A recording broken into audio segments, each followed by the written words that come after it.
If you're tired of adjusting your font size every single time you create a new slide in PowerPoint, you're going to love this guide.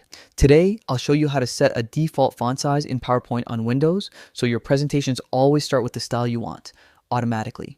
It's a small change that can save you a lot of time and keep your slides perfectly consistent.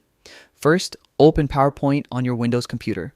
Once it's open, head into the presentation you want to work with. This can be an existing project or even a blank new file. Either one works. Click on any text box so you can see the current font settings being used.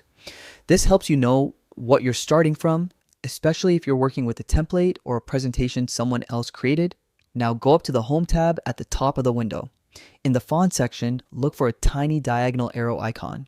This opens the full font settings panel. It's easy to miss, but that little box is where all the important customization options are hiding. Once the font settings panel pops up, look for the preset labeled plus head. See, this controls headline or title styling and is key to updating your presentation's default text look. Select it and then adjust the font size to whatever you want as your new standard. Pick something that's readable, clean, and matches the design style you use most often. When you're happy with your new size, simply click OK to apply it. And that's it. PowerPoint will now use this font size every time you start a new presentation based on that template.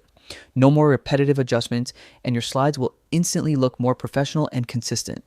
That's all for this guide. If you found this helpful, make sure to explore more PowerPoint tips to boost your productivity. Thanks for watching, and enjoy creating smoother, cleaner presentations.